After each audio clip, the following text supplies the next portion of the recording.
against all better judgment, I'm going to take a couple of minutes and share a little anecdote with you that has nothing to do with the reading this morning, but has everything to do really with why we come to church. And I say against all better judgment because I have just only a certain amount of time, but here we are. Yesterday, a small group of us, went on a hike together. We do this occasionally in lieu of a Saturday class, and it was wonderful. We went to a park that I'm sure many of you know in Woodside called Wunderlich Park, and we hiked, and you're in a forest the whole time you're walking up a redwood. There's a lot of redwood trees, cypress, eucalyptus groves, but you're definitely in a forest. And then when you get to the top, suddenly you take a step, and you're in this exquisite plateau, wide open meadows. It just happens very suddenly. And it was a gorgeous day yesterday, as I'm sure many of you know, and you have this view of the bay, and we decided we would sit up there and have our lunch. So we sat to meditate first, and we had a prayer. And then I said, who has some chants on their phone? Because, of course, everybody has a phone, and everybody had chants on their phone. And then people started saying, what do you want to hear? And nobody was saying anything. And I was thinking in my mind, I really hope we can sing Who is in My Temple? But I didn't say it out loud. I don't even know why I didn't say it out loud. But there was a little shuffling because several people had their phones. But I kept thinking, I hope somebody decides to play Who is in My Temple? But they didn't. And last night I went home, and I had this just a hunger to hear it. It's an interesting thing. I almost never have that. So I decided I would play it myself. But I have a limited repertoire with the harmonium that's not in it. That very quickly became aggravating. And so I didn't, but I played my very favorite chant, Twameva Mata. And we have nothing to do with what chants are played. This is strictly up to the musicians, but I assume that Janice thought that she was choosing the chants when she chose Who is in My Temple and Twameva Mata. And I just share it with you because it is what we're doing here. It doesn't matter what the subject is today. Here we are finding ways to stay in touch with, in tune with the fact that God is in everything, in everyone, making all decisions, meeting even our smallest needs like that. So for 12 hours, not even, I put out I had a desire to hear this chant. And here's Janice thinking that she's deciding what chant would go, and they're my chants. It's so touching. It's just so deeply touching, just how much God loves us and how much God is with us. And as we try and make our way through these more complicated readings, just those little moments happen, and then you say, oh, Master, you're just right there with me. Last week, we had a very interesting and wonderful, I will say wonderful, experience in our community. We had a guest teacher come whose name was Brahmrishi Patraji. That was announced here many times.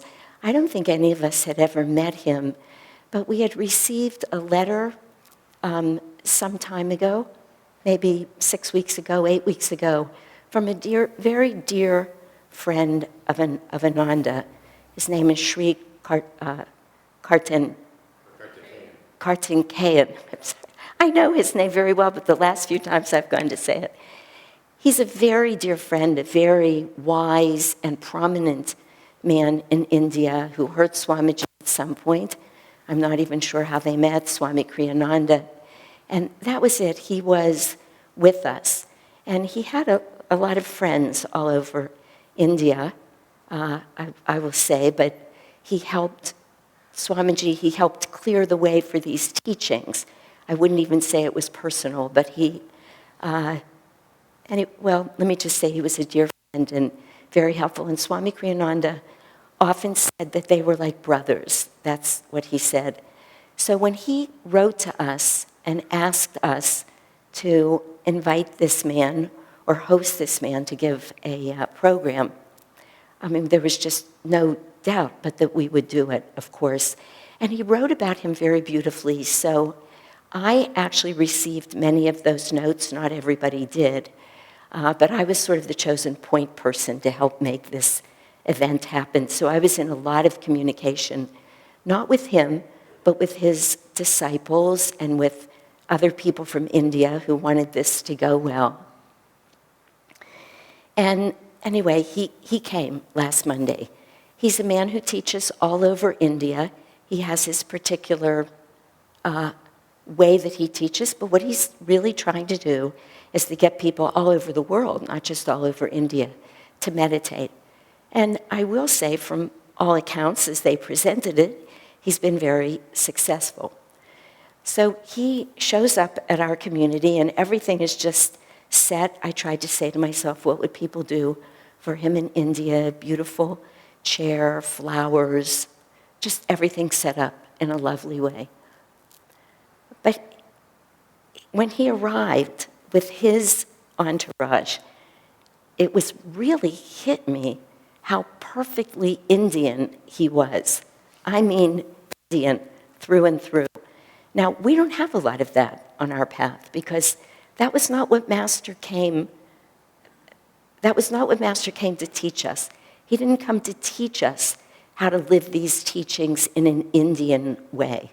We do some Indian chants, but not a lot. They're in English. We don't play all the instruments they play. We just have a totally different, the word is bhav, it's energy about us. And Master really was helped to move, Master means Paramhansa Yogananda, into a more Western way so that it felt like us to us and we could more easily embrace these teachings. But I happen to have spent a lot of time in India in this life, and I think a lot of time in India before. I just feel completely at home there. But as I was listening to him, I was saying, oh boy, I could just see what was going to go on for a lot of the people who were sitting there. In fact, right after the program, a friend of mine who is an Indian woman came up to me and she said, oh, I was so glad you were here, Shanti. I thought you might be the only person, she meant American, Western person here, who would understand him. She was so anxious. He was saying things like, if my students open their eyes, when I tell them to close their eyes, I go over and I hit them with my flute. And I'm thinking, okay, in India, you could just feel like you got darshan. But in the US, that's considered abuse, And he's announcing to us how, when he became enlightened and how 6 lifetimes ago Buddha himself initiated him. And he's just talking about it. And then he's really approaching all of these teachings from a very, he says, the ideas that he presented were to be serious about the path, to be scientific about the path. Many things that would look like they were in direct contradiction to how we're taught. He said, lean back when you meditate. He said, none of this sitting up uncomfortably. Cross your legs, he said. Hold your hands like this. Well, this is not what we teach. This is not how we were taught to teach meditation. I loved the man. I felt so given to by him. And I watched, after the service, I watched him because I was so taken with him, also because I was the point person for the event. So I was sort of taking care of him and his, again, a big entourage of mostly Indians. He had an encounter with many different people that was so particular to them. It was so incredibly unique and perfect. And somehow I knew that.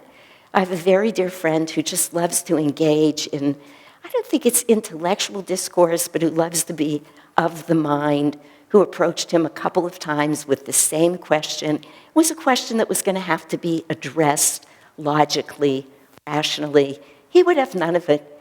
He just starts writing it off, like talking about things that seemed almost to my friend nonsensical.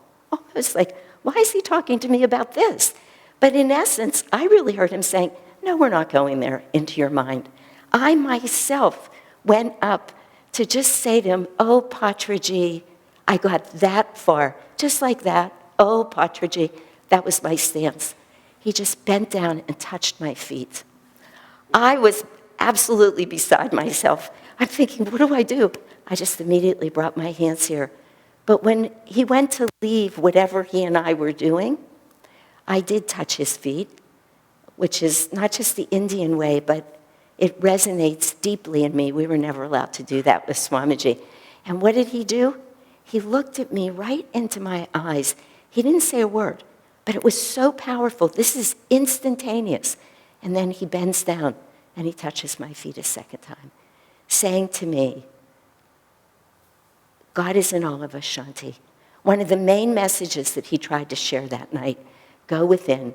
You can solve all of your problems within. Well, the next morning, we had a meeting, that regular meeting that we have, and there were, I don't know how many of us there, at least 15.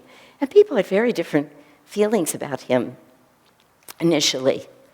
But what was very interesting about this meeting is that by the end of an hour, we talked about nothing but Patraji for an hour and what people got and how he shared. The whole room went from a little doubt here, a little doubt there, to this incredibly uplifted feeling. A room filled with joy coming through a teacher who looked so dramatically different than we did. Of course, he's teaching in India, and there's a lot that came out of that discussion that is relevant here because these teachers present at different times, in different places, in different languages, different cultures. We've said all of this a lot, based on the need, based on our need, based on what we need.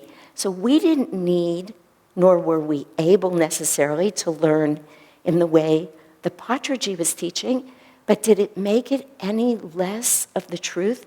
He's teaching Indians, who somebody pointed out the next day, are filled with devotion. Maybe they need a little science. Maybe they need a little bit of the West coming to them. But who are they going to receive it from? Not a Westerner, but from one of their own who's hitting them on their hands or on their head with the flute. If they open their eyes, he plays the flute when he meditates. It was just so perfect and so perfectly what Swamiji is saying in this reading.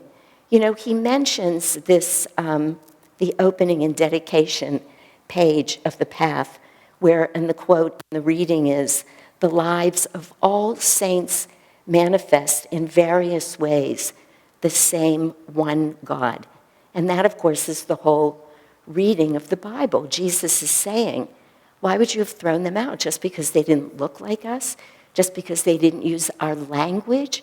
If they're not against us, they are with us, he said, as he rebuked his disciples.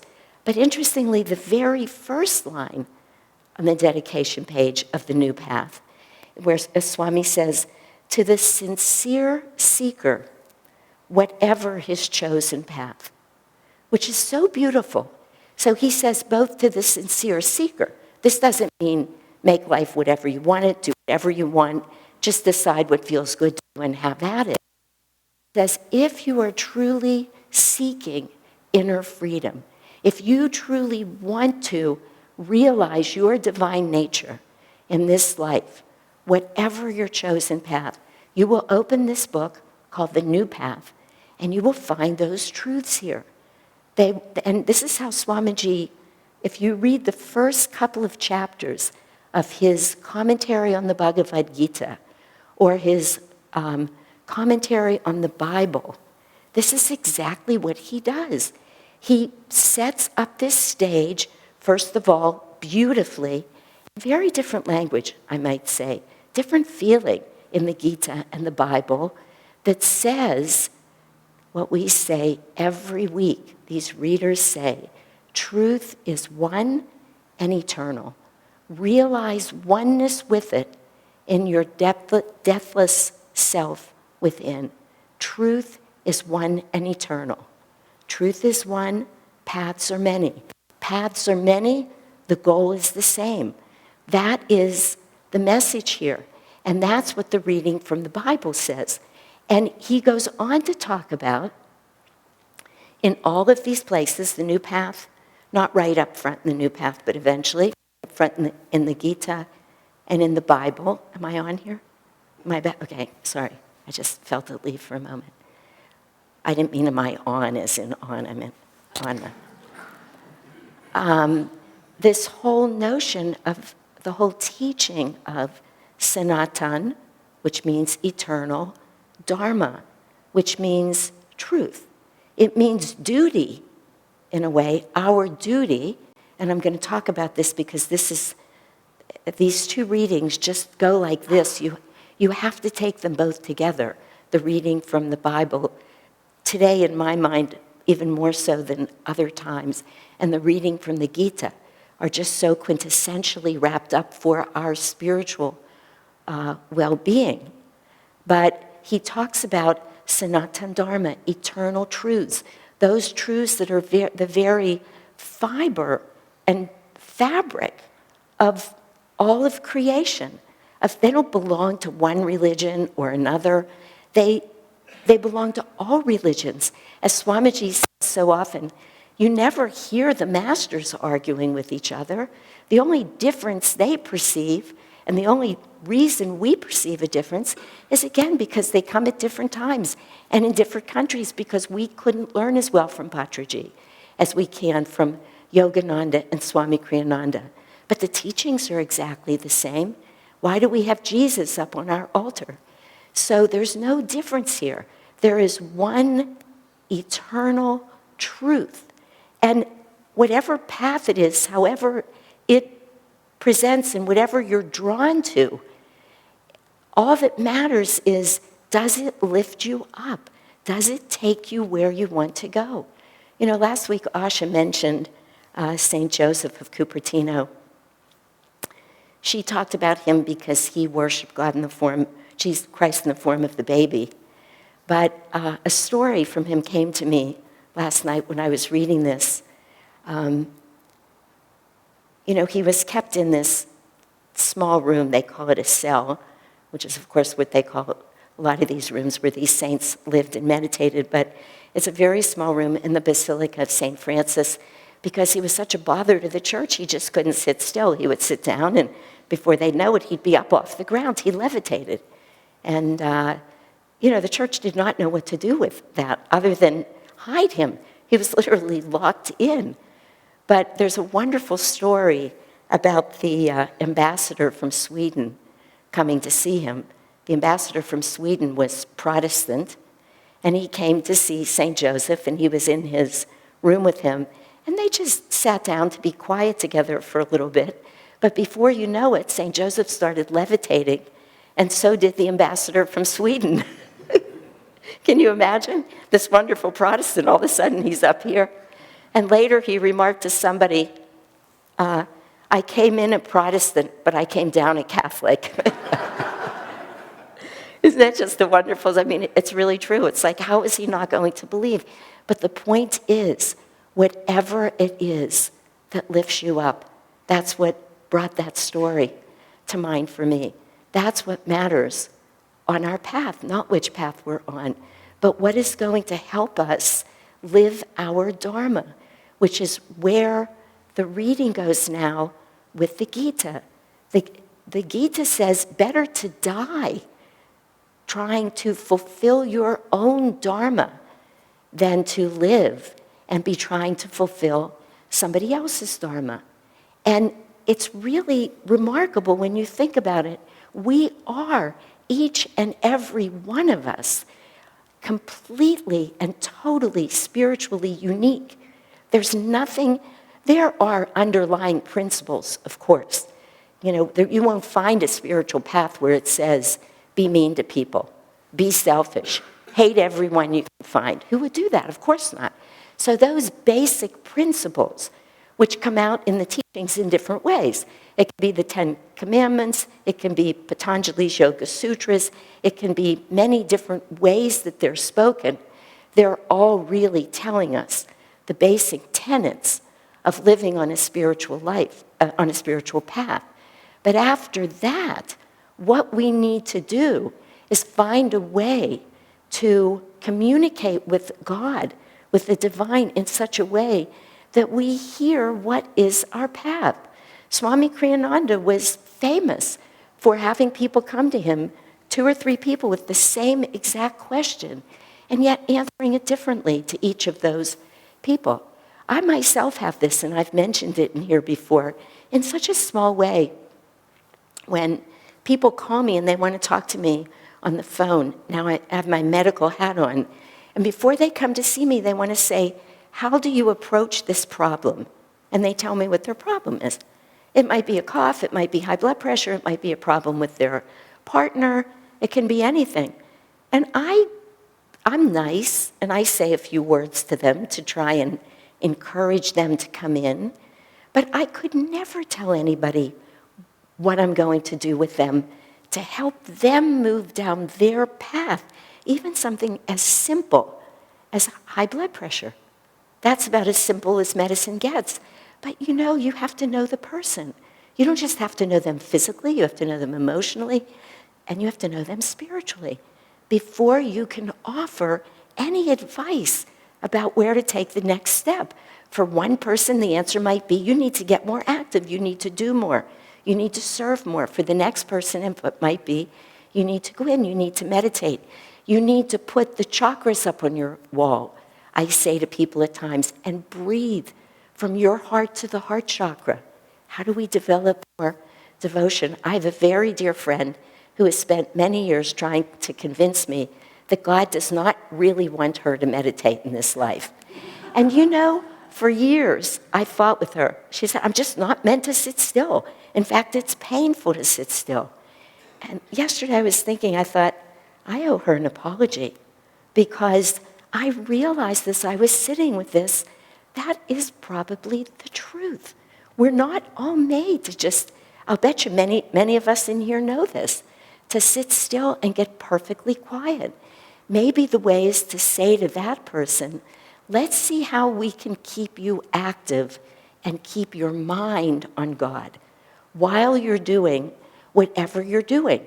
Not that what you have to do is any one given thing.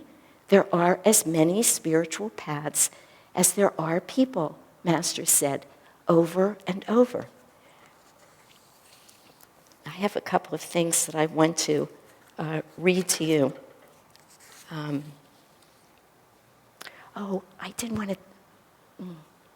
just want to mention one thing. This is going backwards a little bit. It so deeply touched me, and I forgot to mention this before. We all know, of course, that the Pope was just in the United States for a week, and this was so profound for me about different paths. I was born and raised Jewish, as I know some of you were. In my day, there was a very strong anti-Christ sentiment. I remember being terrified one day walking into a Christian bookstore. I don't even know now what I was afraid of, but if Christ was anywhere around, I was afraid.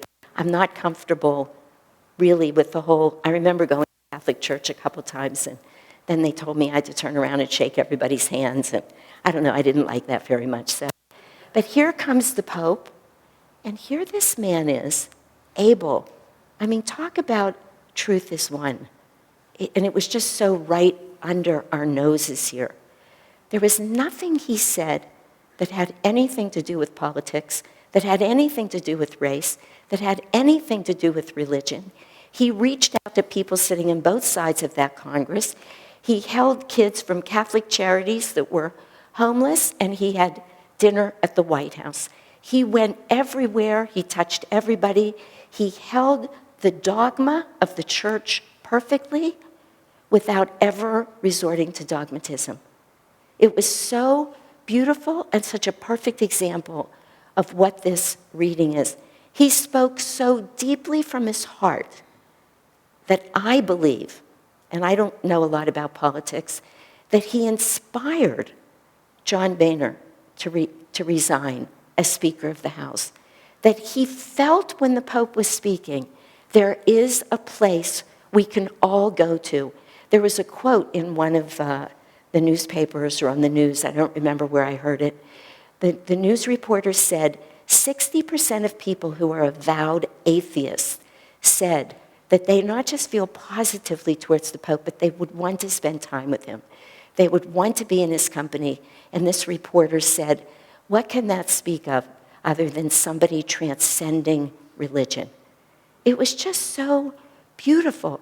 And when he was in that Congress, and I started to say, I feel like whether he knows it or not, everybody's going to ask John Boehner, why? Why do you want to leave? What happened? You know, I mean, I've been in a position in my own life to hear those questions when you have no idea what it is. You're drawn, it's a feeling, you're inspired. There is a place where I can live more peacefully than I'm living coming to these congressional hearings every day. There's something else I need to be doing. This man is conveying to me without words something about deep, abiding inner peace. I don't know what religion John Boehner is. I don't know what religion anybody in that Congress was. But I know that the Pope himself moved in tune with, in accord with, exactly what this reading was about today. I'm going to close by reading to you a letter that I heard Ananda read a long time ago. And last night I looked up that talk of hers and I wrote it down. There was a woman, I don't know who the woman was, nor would I say if I did, who was living in the midst of a very busy life. She had several children, I think maybe living up at the village, but I'm not even sure about that, who was never quite able, she was never able to meditate as much as she wanted. When Swami Kriyananda passed, she couldn't get her life together to go to the memorial service, meaning maybe the children had needs or something else was calling her. I'm not saying that in any derogatory way. Then she thought, oh, I'll just stay home and watch it. But that didn't work either. And so she started saying to herself, something's wrong with me. I'm just off this path. I'm not a great devotee. I've created too much chaos in my life.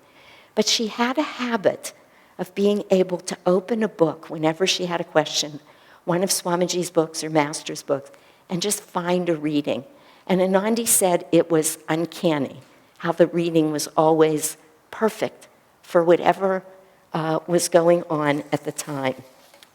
So she did that this day when she went home and she was feeling so sad. Now I'm reading this to you based on this teaching about finding our own Dharma, finding that way that the divine is trying to manifest through us to help us literally dissolve anything that is blocking our spiritual progress, anything that is keeping us from knowing that place of inner freedom, from feeling that we are deeply connected to God, and how easy it is to come on any path. I hear it here from people almost every day.